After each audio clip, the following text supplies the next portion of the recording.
You are not a man. That sentence will offend many men before they understand it, because manhood, the identity they have spent their entire lives trying to earn, they have worked for it, fought for it, suffered for it, built families around it, competed with other males over it, and begged women to confirm it. But man is not the deepest truth about you. It is a social role attached to the male body. You are a human being first, and society needs you to forget that distinction. Society needs males who will work, compete, protect property, support families, reproduce the population, fight wars, and absorb danger. It needs you to continue producing when you are tired, frightened, sick, and empty of energy. Open force would be expensive, and constant supervision would be impossible, so society uses a better method. It teaches males to experience useful behavior as their personal identity. They tell you, make money and you are a man. Protect people and you are a man. Attract women and you are most definitely a man. Endure pain without becoming inconvenient and you are a man. Fail at these things and then they will question whether you are a man at all. The masculine slave is not simply an overworked man. He is a human being who has been trained to believe that society used for him is the meaning of his life. He does not merely perform labor, he uses those performances to prove that he deserves respect, love, and even to exist. But the chain is not the work. The chain is needing work to feel like he's real or worthy. The chain is believing that without provision, the family has no reason to value him at all. The chain is needing danger so he can know that he can prove that he is not weak. This is why a man can own a company and still be a slave. He can answer to no boss and remain controlled by the terror of becoming useless. A male is born and a man must be proven, according to society. Biology produces the male body and society supplies the job description. The provider, the protector, the warrior, the husband, the father, the worker. These are archetypes, familiar models of a person that tells everyone what that person is supposed to do. The provider architect tells you that your value comes from supplying resources. The warrior tells you that courage means facing danger. The father tells you that love means accepting responsibility for others' lives. Archetypes are useful because human beings are complicated. A human being can be brave today and afraid tomorrow, can lead and still need guidance, can carry a burden while still asking whether it truly belongs on his shoulder. But the character called man is allowed less freedom. A man may suffer, but his suffering should not interrupt what others need from him. He may be uncertain, but he should continue projecting direction. He may be exhausted, but the bills, the children, the employer, and the world are not required to care. This does not make fatherhood, courage, discipline, or protection or providing fake. It just means society wants to take the male capacity and turn it into something beneficial to society. A father may work because his child needs food, but the masculine slave works because unemployment makes him feel unworthy of being the child's father. Same action, different master.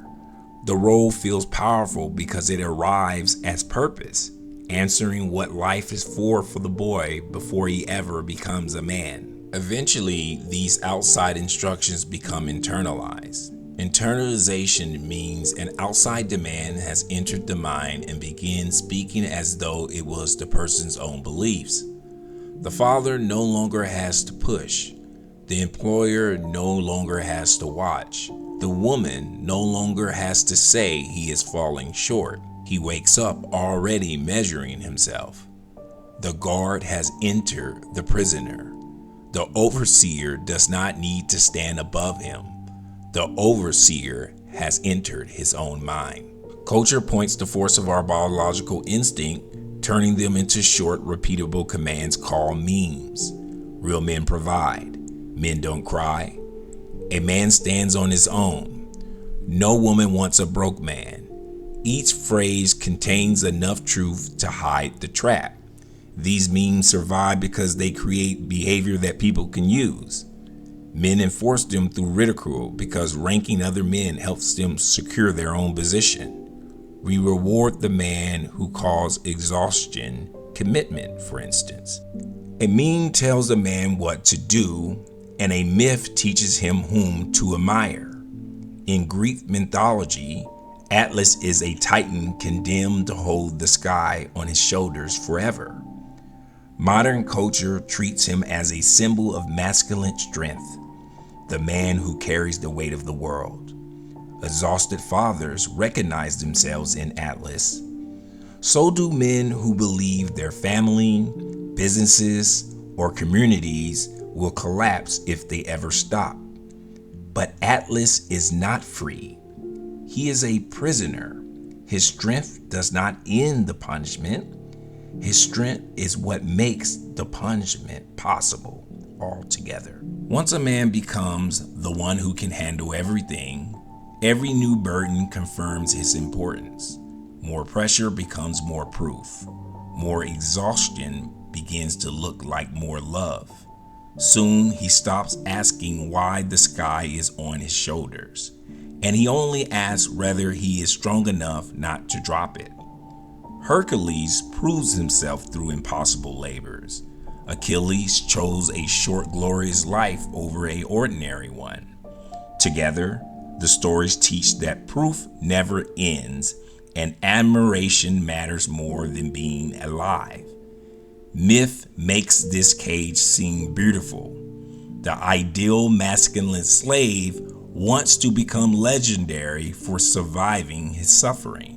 Society loves Atlas because society benefits from men who volunteer to carry what otherwise have to be shared, changed, or abandoned by society.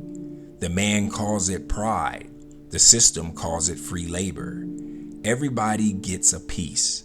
Owners benefit from workers who confuse overwork with virtue.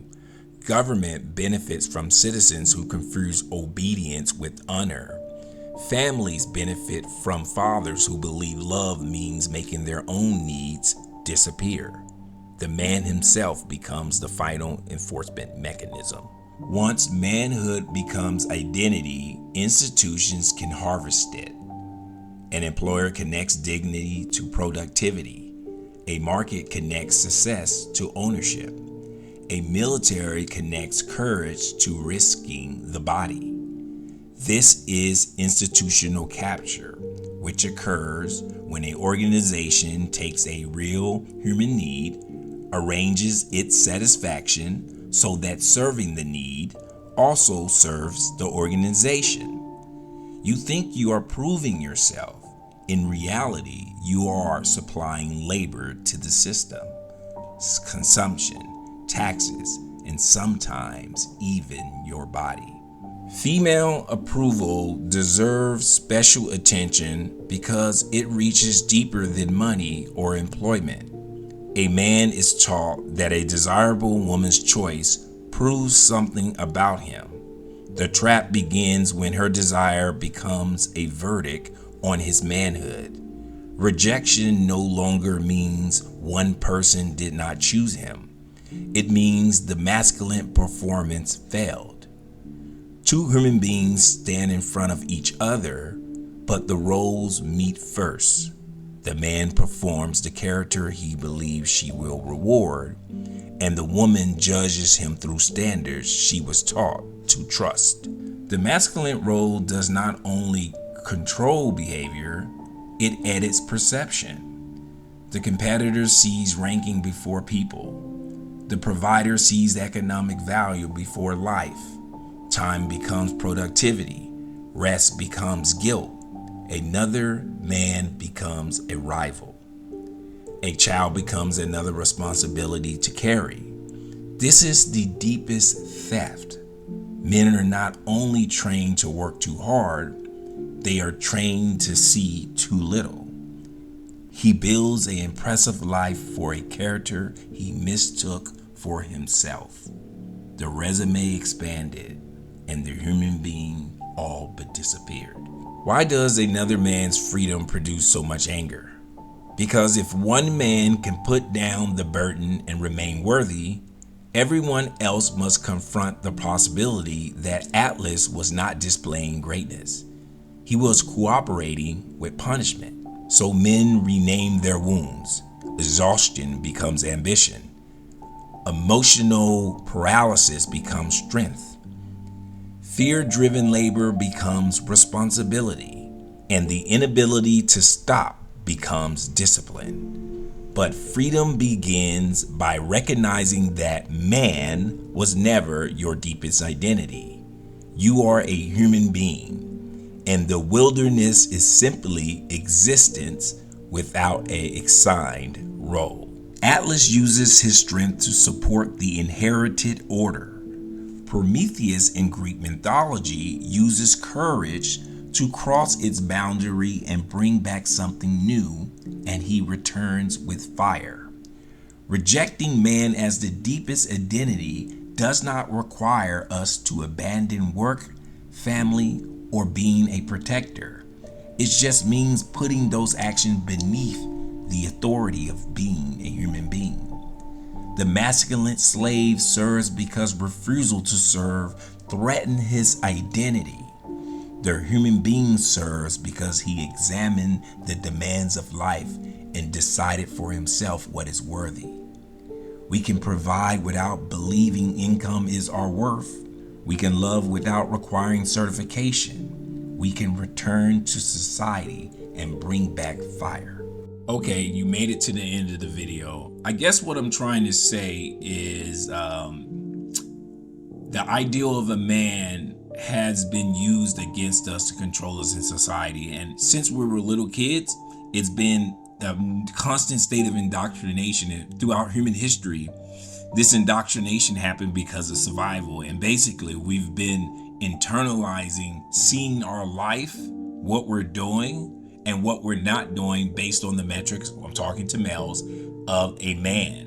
And the only reason society reinforced these memes, these myths throughout time is because they serve a function. They serve our survival. They serve our needs. So if you want a man to be courageous, you need him to protect the tribe, then they say real men protect, right? If you want a father to take care of his offspring, then you say real men provide, right? If you want men to do things to gain the favor of women, then real men are confident. Real men are gentlemen, right? So everything serves a function. And in order for man to get the woman, he must provide. And in order to provide, he must work. So that's reinforced it because the system, the government, the capitalists need us to see our identity as a man connected to what their needs are of the society. And so what I'm trying to say is, about time you're a small child and about time you grow up, your ideal of a man you think is your own, and your compulsion to do all these things in society. Get a job, get a career, get status, get a woman, be validated, is all coming from a place of this ideal that I am not worthy unless I do these things that validate that I am a man. But what I'm trying to basically say is you are a human being, and being a man is how society uses you. I'm not saying you shouldn't want to take care of your kids. You shouldn't want to earn money, but it should not necessarily be at its core how you assess your human value. You're a human being. Being a man is just a role that you play to participate in society. But human beings are much more than just a man. I'm talking about males. I can make a separate video for the female. We're much more than just a male person trying to be masculine. Masculinity is a tool throughout ancient history to maximize survival. That's why I say you are being the masculine slave. You are a slave because you are a workhorse. the actual role of man, the thing that you identify with, the thing that you call yourself, the thing that you think is the most important thing, proving that you are, is a tool that's being reinforced since you're a little kid. Every single thing you're being taught by your father early on, by your mother, by other women, what they expect from you is all saying, be a man, be useful, be ready to serve, be ready to go to war, be ready to provide. But I'm saying there's nothing wrong with doing those things, but are you choosing and defining how you feel about yourself based on that? Because we're much more than just that role. Outside of civilization, you are a person one with nature. You are a person who looks to the stars. You are a person who's creative, and you want to do more in your life than serve the role of man. And I'm saying the only way to truly be in control of your life is stop seeing yourself from such a limited view, right? When I talk about Prometheus, in Greek mythology, he was somebody who was ousted from the crowd and banished to the forest. And in the forest, he confronted all of the greatest things. I call the forest the wilderness. The wilderness means that you have no role in society. No more of a preset role. What is a preset role in society? A preset role in society is, since you're a little boy and kid, they say you need to meet a girl. In order to meet a girl, you need to gain confidence. In order to meet a girl, you need to become proficient, become competent, do something to impress her, get a job, look confident. And then when you get her, you're with her, you have a kid. That means that you have to continuously work to contribute to society, and then you raise the next generation. That's why you're a man, and that's why a woman needs to exist in order for society to move on. But human beings are more than just their instincts and survival. They are more than that. And I'm saying Prometheus steps outside of that role, goes into the wilderness, discovers what he really wants to spend his life on, and come back if he wants to choose to have a kid, if he wants to choose to serve, if he wants to choose to do work. He's not doing it on autopilot. He has looked past the fact that being a man, doing these things, do not define you as a human being. We are human beings. We are more than a man. And once you see yourself beyond a human being, society can no longer manipulate you to do their bidding by playing on your self-image and identity as a man. See, society uses your need to feel like a man, to be perceived as a man, to be validated as a man, to get you to do things. They get you to go to wars. Women get you to spend all your money. They get you to produce kids. They get you to, without thinking, rush to college and fill up their labor force without challenging the billionaires, without challenging the capitalists. And they're able to do that through this ideal of making you the masculine slave. But here's the catch. The reason they're able to do this is not because they're convincing you. It's just that you're so indoctrinated that about time you're acting in the world as an adult, you're enforcing the masculinity on yourself. Man, I don't got a job, I'm a loser. Man, I don't got a woman, I'm nobody. No, you're a human being. And even though it's good to have a woman and good to have a job, that's not what makes you valuable. That's not what defines you. It's only defining you because you're looking at those things like, what am I contributing to society?